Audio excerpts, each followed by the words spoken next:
Guys, Mark will be on in a little bit. It's just everybody's getting ready and they're getting the lights set and everything, so give them a couple minutes.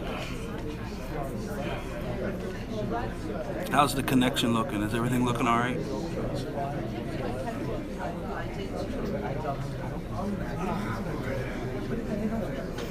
I can actually show you the room here. This is Keith, by the way, if anybody's wondering. I'm hoping this phone is charging. It doesn't look like it is, but hopefully it is.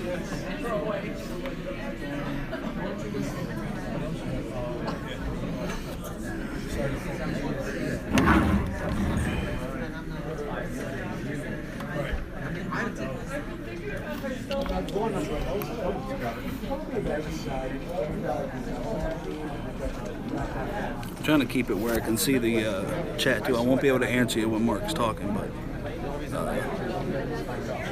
should be good.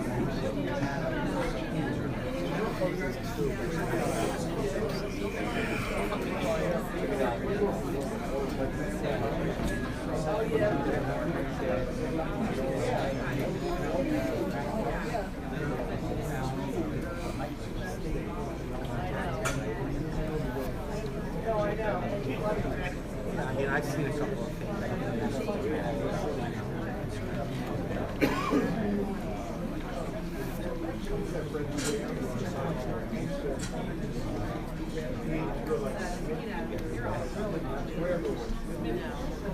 We're good. We're good. We got your I kind of leaning against the camera just to make it work. Good, I'm glad you found the camera. Now I know it's going to be well spoken for and well looked after. So I have you a little bit on the thing. I had to move over here because of the light he wanted to use. I'm glad you did that. So hopefully the sound, because it helps that the speaker's right there. Oh, it's live now. Yeah, Good I have it live. afternoon. There you go. Good luck, my friend. And welcome to the Catholic War Veterans Hall, where we are having our conference today. Apparently not. Nope. I retract the previous. The House is asked to come up and do some housekeeping business just before we start. So we're going to reset on the beginning. Good thing I didn't start recording. And I'll ask the House to come up and then I will say a word and introduce you. Thank you. Sorry to cut you off. By the way, after the speakers finish, we're going to keep it real tight, but if there's questions from the audience, we're going to try and run a mic up to the questioners so everybody can be on the CD. Now I'm going to give to the House to tell us about the facility and give us the things that we need to know. Oh. I have a large mouth, so I don't need a microphone. First of all, the bathrooms are through here.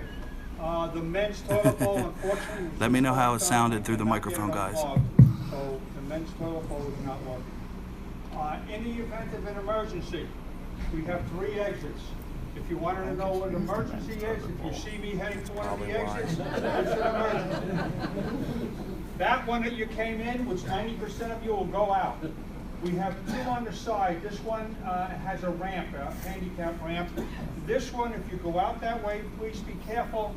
The step is rather large, and if you're the first one out and don't realize it, you're going to be the second step. Okay? So Enjoy yourselves. We have water and soda. The bar is not open for alcohol. The town didn't want it open. But we do have water and soda available for you. Enjoy yourselves. Thank you. This is a lovely spot, and I see a dance floor, and I should have brought a band in at the end of this, and we could have then opened the bar and had a nice time. I want to say they're talking about emergencies, but I hear that the officers from the ICE might be raiding us because they heard there might be aliens attracted. Sorry, bad joke, bad joke. So at this point, I'm going to duck out and give it to a more formal presenter to be your MC. Peter was the MC as well last year. He will do the same thing in Greece this year in a conference, and he's going out to Roswell shortly. He will introduce the speakers, and of course he's one of the speakers himself as well. So now, without further ado, I'm giving the mic to Peter Robbins to officially start the program. Thank you, Jeff. As I was saying before I was so rudely interrupted, welcome. And maybe it's a good thing that the bar isn't open. The UFOs are a very rambunctious crowd. Who knows what'll happen if you start drinking here. It is a pleasure to bring up our first speaker. I am not just a colleague, but a fan of Mark D'Antonio.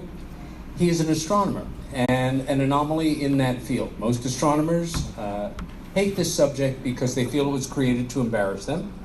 Mark is just the opposite. He understands, he has studied, and he can explain the science behind this phenomena better than anyone that I know.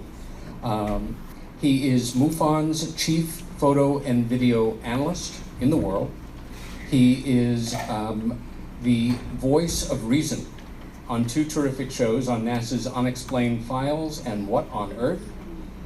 He works with Douglas Trumbull, perhaps next to Industrial Light and Magic, the most famous special effects man in the world of movies. And the projects that they have worked on together are mind-blowing. I mean, the fantasy of a lot of us getting our hands on some of the materials and creating the things that he has done to help advance the vision of film and special effects for sure. And he and Douglas are dedicated to finding not some of, but all of the answers. That's big. I love this guy. Please give him a warm welcome, astronomer Mark D'Antonio.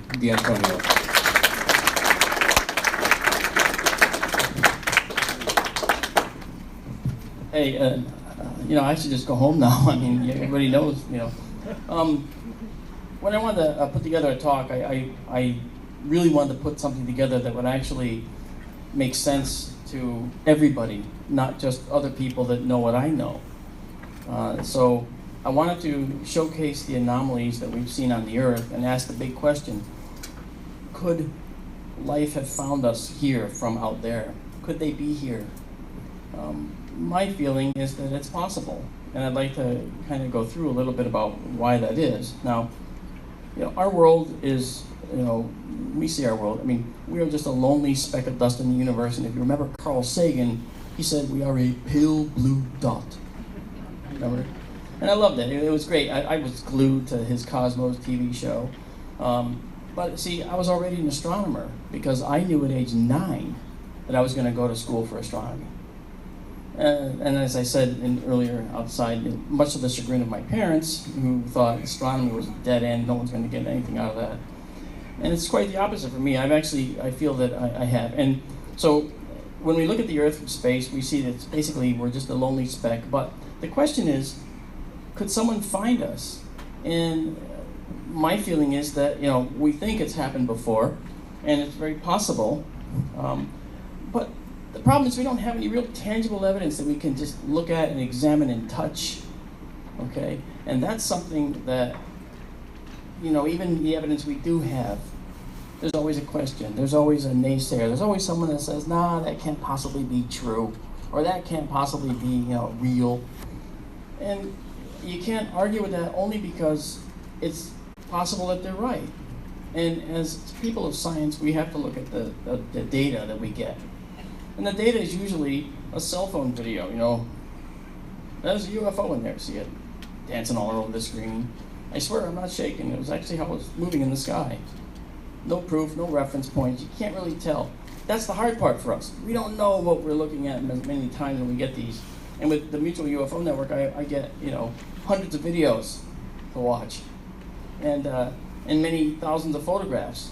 And this is something that is a problem for us. So, we don't have tangible evidence.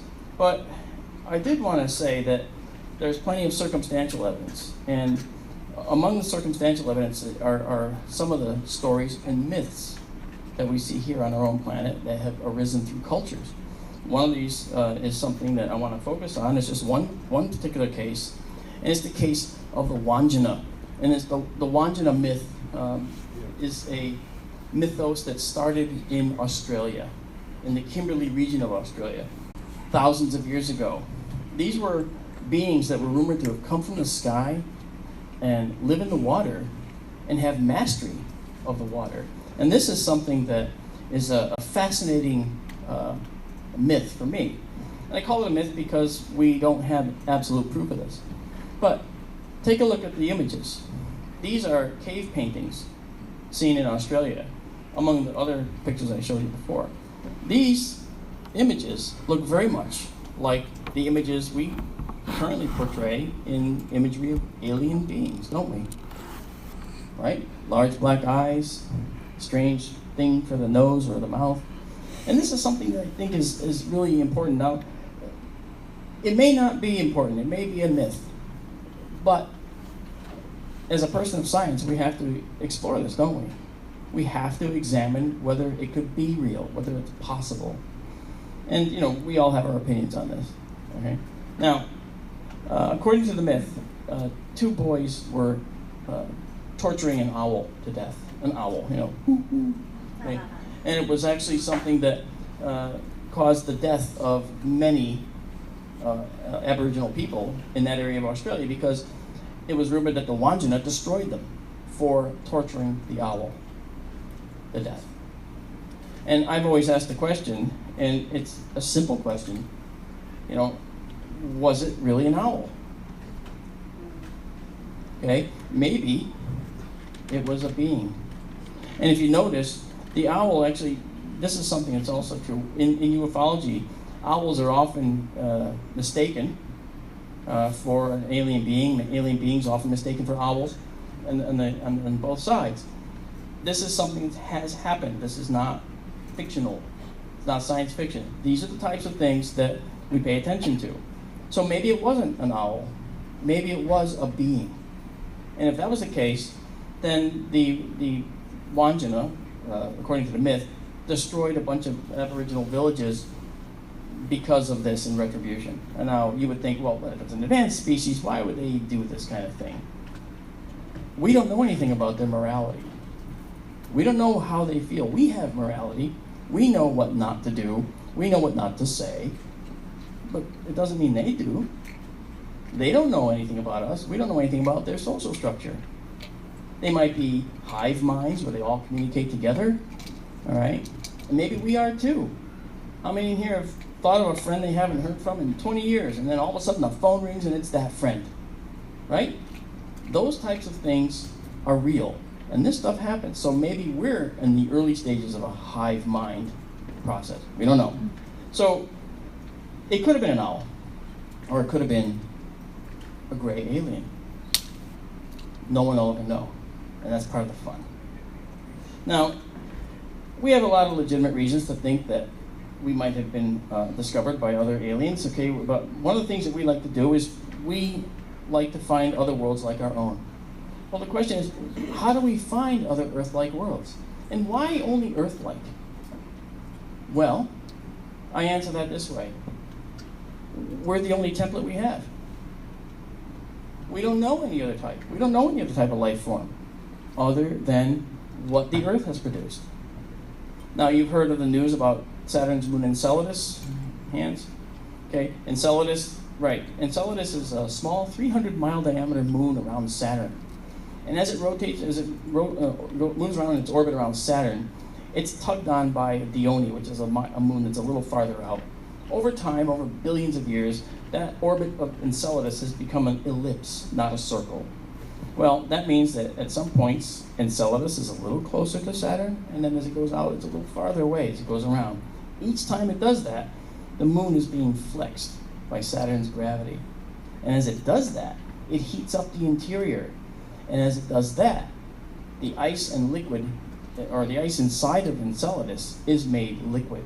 And this is the kind of thing we see spewing out of the south pole of Enceladus at a certain point in Saturn's orbit, in Enceladus' orbit. And those are the geysers we know that are coming from this small moon. The latest information shows that we actually can have the possibility that there are actually hydrothermal vents underneath that surface in the Enceladan Ocean, if there's even such a thing. And that's an interesting thing to us because we have hydrothermal vents here on Earth.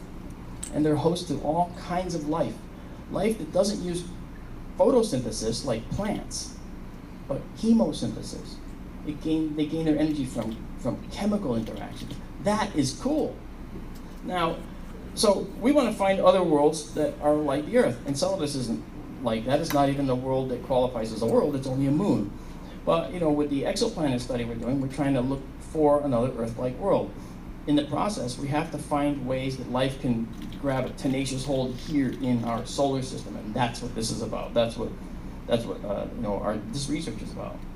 So, what does Earth-like actually mean when we're talking about an exoplanet or a planet around another star?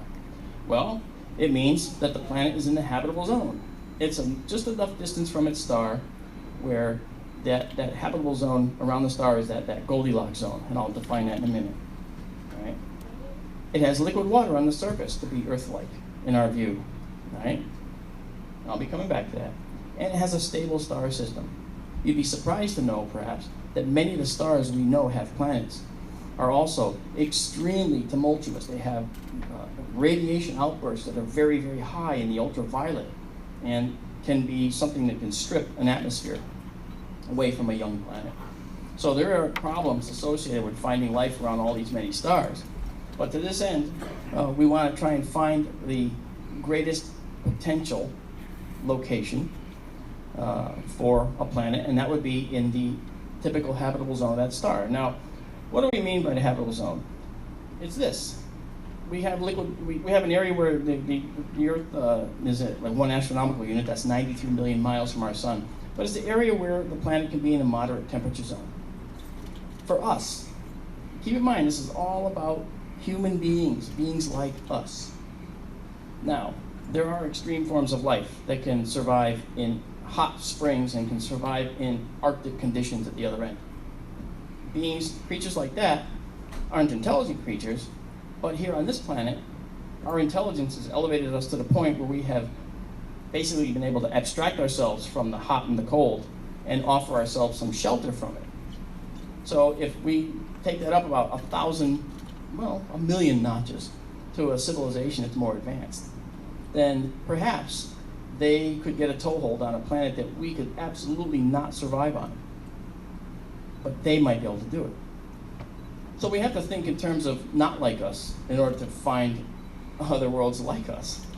So that habitable zone is a narrow band around the star. Okay, Venus in our solar system is just inside the inside edge. Just outside the inside edge of our habitable zone. Mars is just outside the outside edge of the habitable zone. So it's a little too chilly, Venus is a little too hot. A lot of things happened on Venus that didn't allow it to actually lose the heavy, dense cloud cover it has. Venus's atmosphere is 90 times the density of the Earth's. And that atmosphere didn't have a chance to be removed by oceans, which form carbon dioxide traps, basically, and can pull carbon dioxide out of an atmosphere like Venus's. They did here, and our oceans did. They pulled all the carbon dioxide out of the atmosphere, and that took billions of years for that to actually happen. So then, Venus didn't have a magnetic field. The Earth does. What's a magnetic field from? Well, the core of our planet is solid. The outer core is molten and circulates around this solid core. It generates electric currents, which in turn generate magnetic fields. And thus, that magnetic field takes all those particles that come from the sun that can kill you in a very short order, and it makes them circle around the poles. and circle in and down into the poles. That is something that has allowed life to occur. So you need a magnetic field too, a very strong one. So that's all part of the habitable zone. The planet has to be habitable in a lot of ways, not just being in the right spot. Because we found habitable zone planets out there around other stars that look like they are giant gas balls, like Jupiter. And that's not going to help us. But maybe there's life like we don't know, like we don't know it out there. So liquid water is something that's very important because we came from the water. If you ever lick your skin, you know how you taste it, it's a little salty, right? There's a reason. That's because you're actually encasing a vestigial ocean inside of you because you came from the water way back. Okay? When beings migrated out of the oceans, they carried the water with them, and they developed an organ called the skin, which sealed in that saline solution that is now in your body. So you walk around with this little ocean everywhere you go. And people don't think that I'm walking around with a little ocean inside of me. We've got 6 billion little oceans running around the planet, and all these giant oceans full of water that is not tied up in any people. It's just out there in the oceans. So standing water is very important for life because when the Earth first formed, we don't know the details, obviously, because we weren't there. But going through and studying the chemistry and all the other factors that go into deciding whether life could form or whatever, we find that the standing water is more important than rushing water. Standing water like tide pools. Remember I talked about habitability? Having a moon is highly influential on generating life. Why? Because that every 12 hours, that shift where the tides come in and go out, what do they leave? They leave behind small tide pools. What does that do? That allows animals that breathe through the ocean's oxygen saturation in the solution, that it gives them the opportunity to test what it's like to breathe a little bit of air. And over millions and millions of years, that evolves a creature that can actually stay out of the water for a protracted period of time. And that leads to an animal that leaves the water, which is us. That was us. But we took it with us. All right? So that is something that's very important. So you see, a habitable planet has an awful lot of caveats. If there's no moon, can you still have a tide pool? Yes, you can. And we would. If the moon wasn't here, we would still get them. What would make the tide pools happen? What would make the tides actually shift? The sun. Because that's the other thing. Remember, we're held by the sun. Now, gravity is considered a weak force in physics, and that's okay. It doesn't have a lot of strength relative to other strengths and some nuclear forces. But that aside, if we had no moon, we would actually get tides the same way, but not the same depth, not the same breadth. We wouldn't have a Bay of Fundy with that huge difference of tens of feet every tide cycle. But we might have a 6-foot tide up there, or 7 or 8 foot. Okay, we might not have a tide where we see open flat land of mud flats at an estuary somewhere, like in the south of south of New York here. We might actually see only like a couple of feet of change in the sun, but we'd still see it. That doesn't mean we would still develop the same way. It means that the tide pool and that interaction that life has with that air interface and water interface would actually just change a little. Maybe it would have taken us an extra 1,000,000 years to come out of the water. Maybe we would never have made it out at all. We don't know, because we only know the template we have, which is our specific history. Our planet has had 5 major killer events, 5 major extinctions that occurred on this planet over hundreds of millions of years. The Great Permian Dying, okay, that was 400 or 500 million years ago. That killed 98% of all life forms on this planet. Then we had several other extinction events. Then this planet actually had been a ball of ice. They called that the snowball Earth, right? It's controversial because the record doesn't tell us everything, but this planet has tried to kill us a billion different ways, and still we've survived. Now, well, he's that guy. He's gonna get me for that. So, that said, the planet's tried to kill us that many ways. Now, the issue we have is that we have an active planet. We're very dynamic. The volcanoes spewed a lot of material out when our Earth was forming. That material became our primordial atmosphere. And comets, believe it or not, it's hard to believe this, but comets, billions of them have hit this planet. And they brought a lot of water. And they also brought a lot of amino acids, the building blocks of life from which you are made. The Earth itself makes the building blocks of life, amino acids. Again, from which you're made. This is all done by normal, natural processes. And then meteorites have delivered amino acids here. So these have all conspired, you see, to create a locational oasis around our sun that has the capability and the potential for spawning a huge number of life forms. Now, I didn't bring it, and I don't have it this year, but I do a talk where I actually take a full roll of toilet paper and I put the entire history of the Earth on this roll of toilet paper. From the very beginning to the very end. It's about 117 feet long, 300 some odd sheets. And it's the only time I can actually toilet paper my audience and they smile about it. They love it. Well, a lot of nothing happens for a lot of toilet paper. And I have people holding it up all around, and I go all around the audience, literally two times at least, usually. And when I get near the end, in the last 8 feet, you start to see an explosion of life. And that continues, and the verbiage and the writing gets denser and denser and denser until we're at the very last sheet in the hall. And on that very last sheet, the thickness of almost not quite a pencil line, maybe human hair, is everything we've ever known in our history for human habitation. And that goes back to ancient Sumer, 6,000 years ago. So we're kind of newcomers to the planet, never mind to the universe. The Earth is only 4.6 billion years old. Why do I say only? That sounds like a lot. Well, the universe is 13.8 billion years old. So 2/3 of it existed for 2/3 of its lifetime before we ever showed up.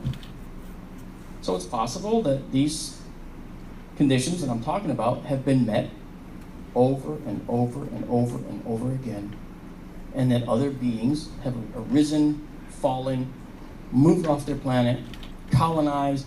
For all we know, they really could be around us. There is nothing in my scientific background that tells me that they aren't here. In my view, they can be. There's nothing that says they can't be here. And anyone who says there is sort of being disingenuous a little bit. And that does count for academia and a lot of people in universities. Because when they talk about finding planets around other stars, one of the things they point at is that a lot of these planets we find around stars are around unstable stars. The sun is relatively stable. Is it?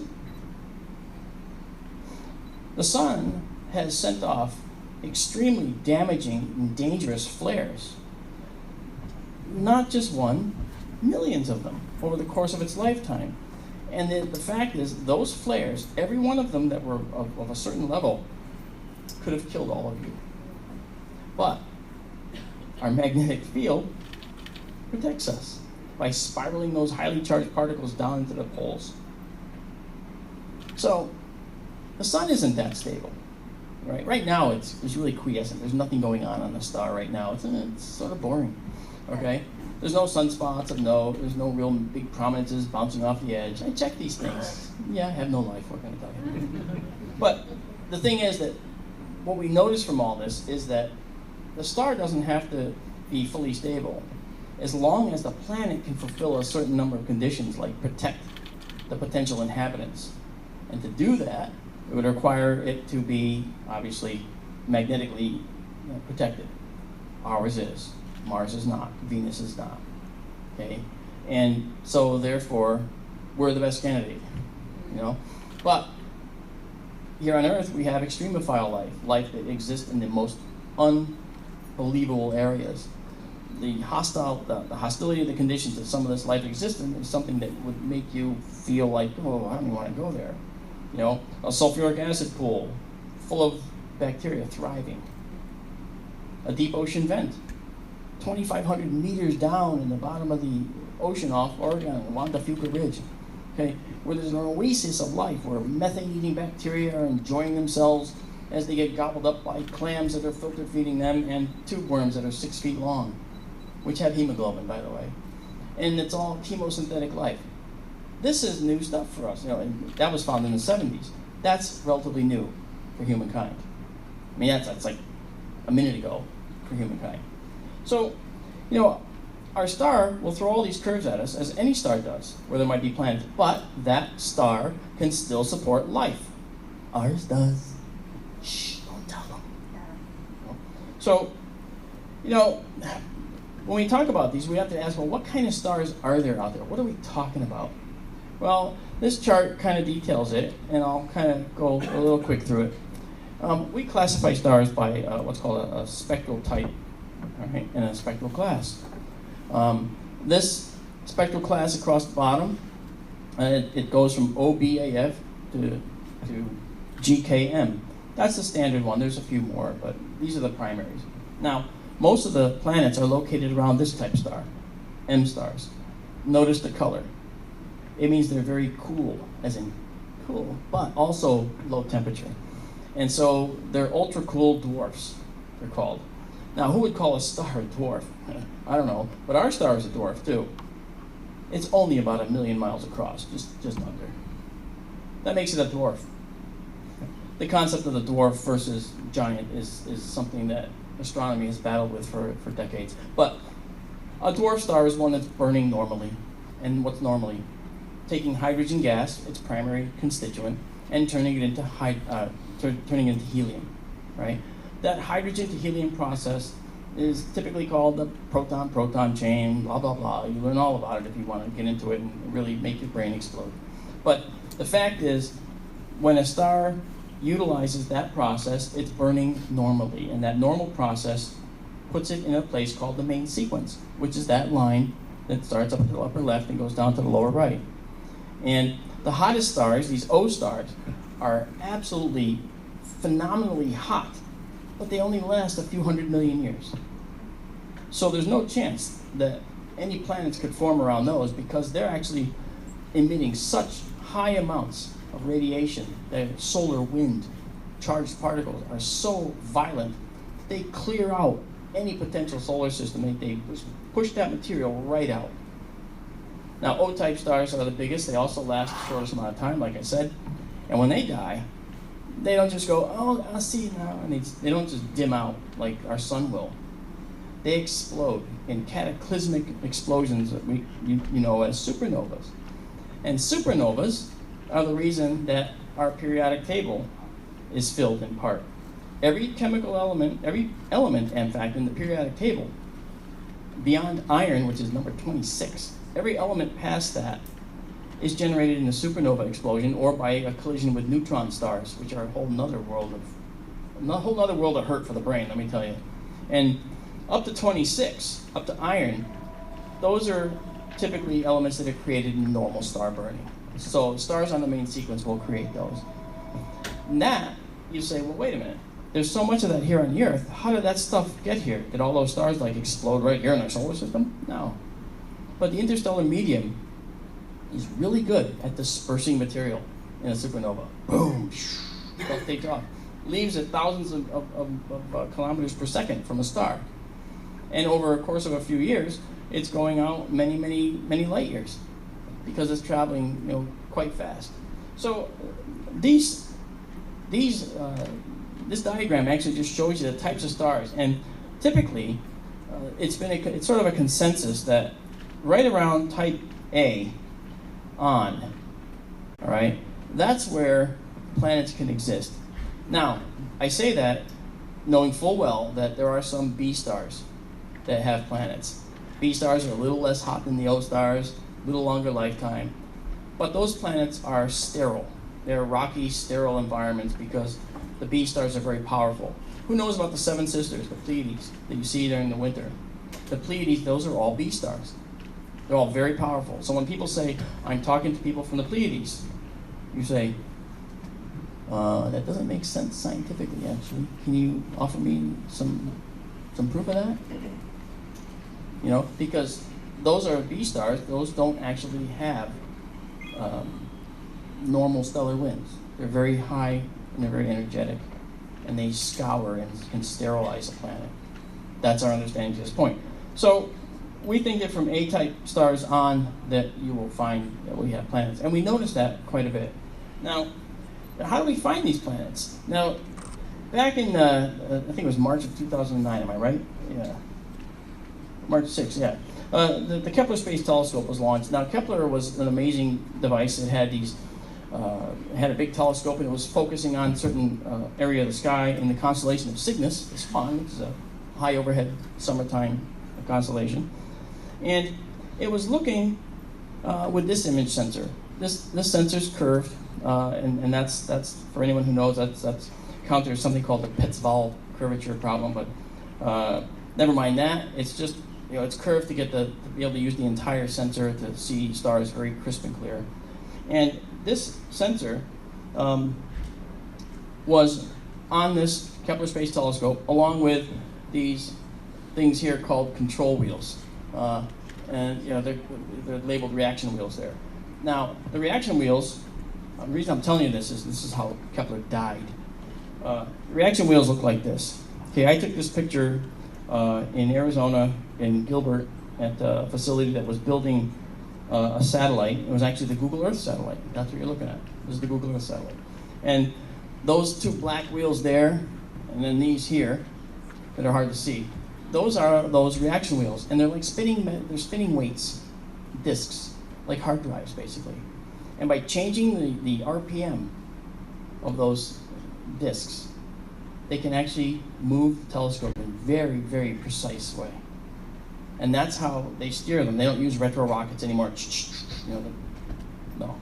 Now they just play with what's called torque, and inducing a torque to make them move all by themselves like this. And they're really cool. This is a close-up of what they actually look like. Now, Kepler had 4 of these wheels, and it could operate with 3. One was an extra. Well, lost 2. Thank you.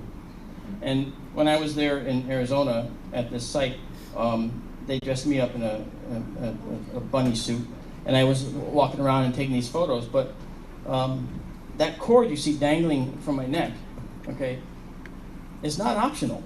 Okay, that has to be plugged into what's called a grounding strip, because the satellite was so sensitive to electrical currents that even you walking across the floor generated a current between the suit and the floor, and then when you touch the satellite, you could have sent a small current that you didn't even feel into the very sensitive circuit that would just then get blown out.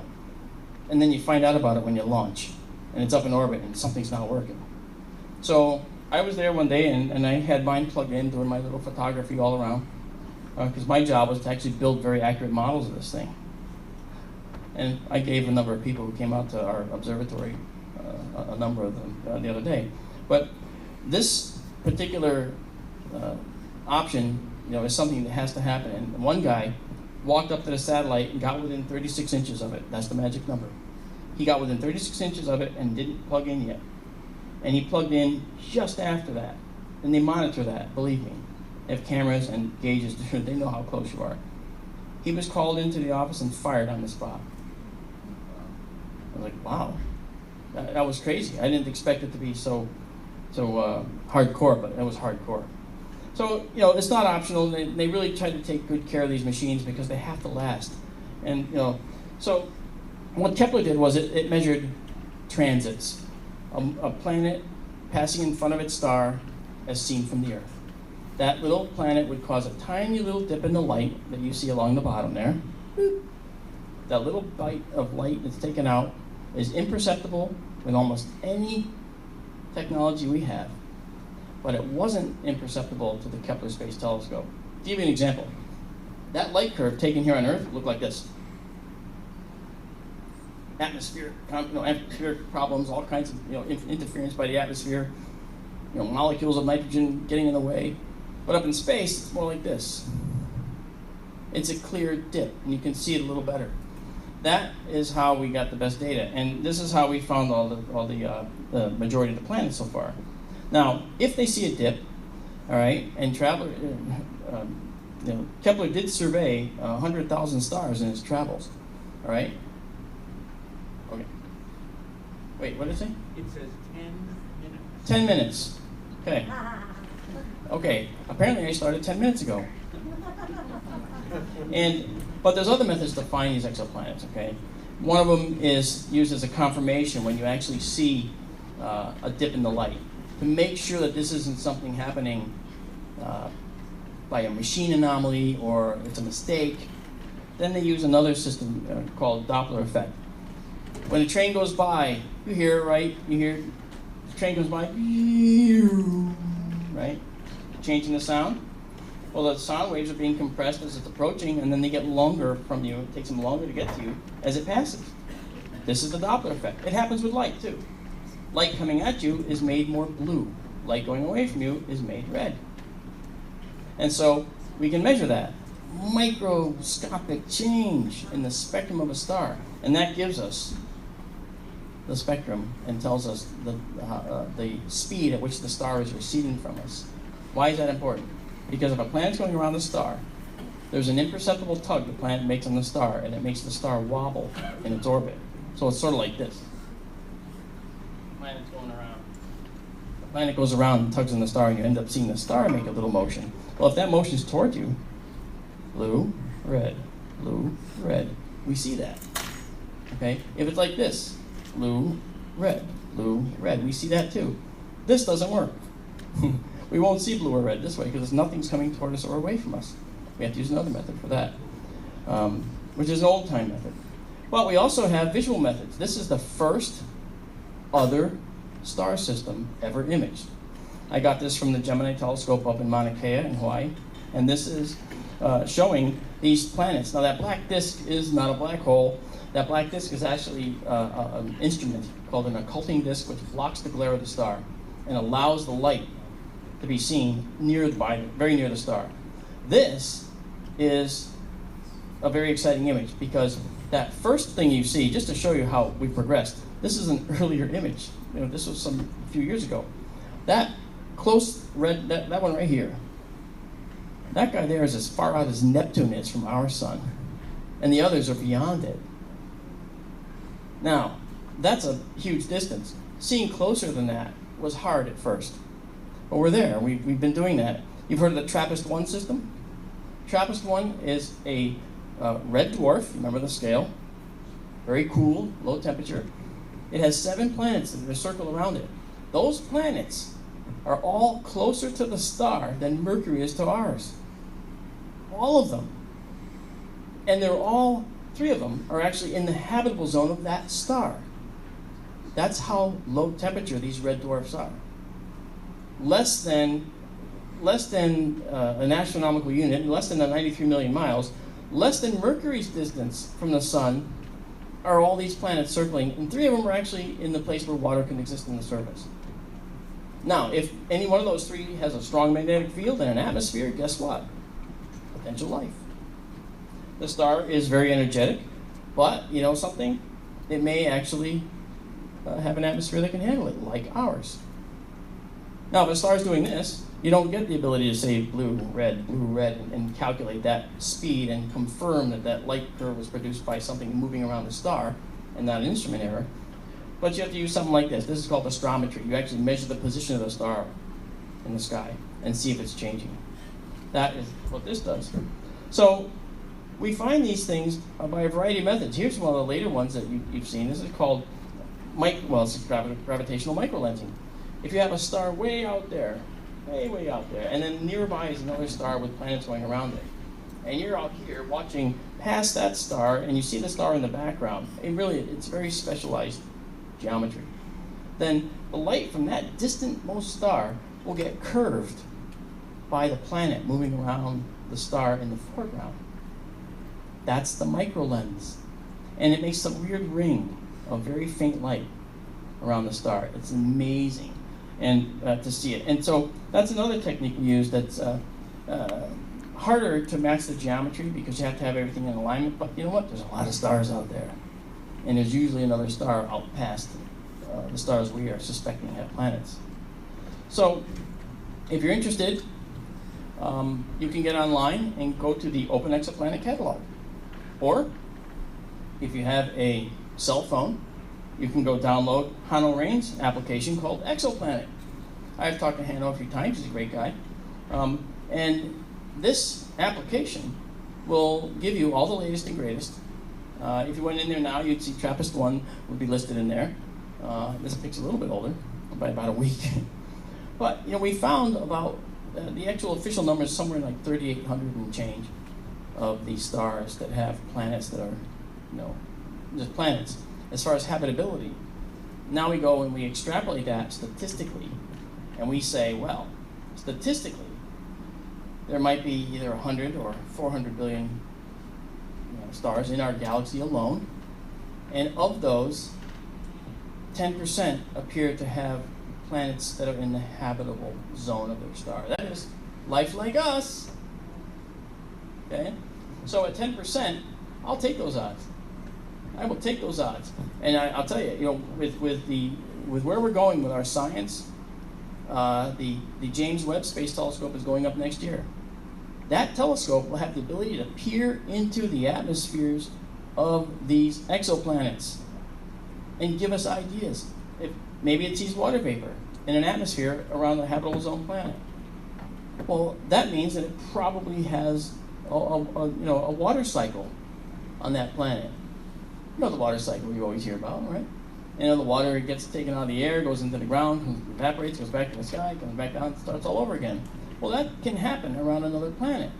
We just have to figure out whether there's an atmosphere conducive to that. So, exoplanets are my bag. I absolutely love the research. I cannot get enough of them. And unless Peter walks over and whacks me, I'm not going to shut up. So I hope you enjoyed it. Thank you for indulging me.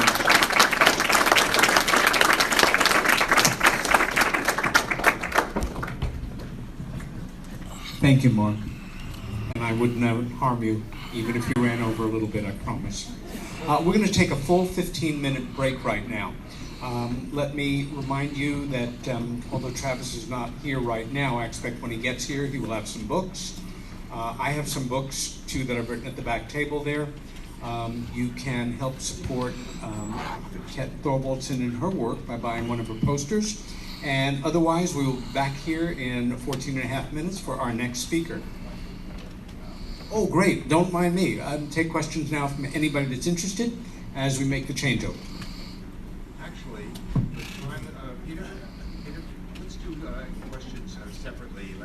Questions and answers at the end for all the speakers together, just like you were saying. Find them during the break. Okay. If you have questions, let me know. Let me sit away. Let them come see you at the table. We'll take a table here. Okay, unless it's just a few and you want to take it. Okay.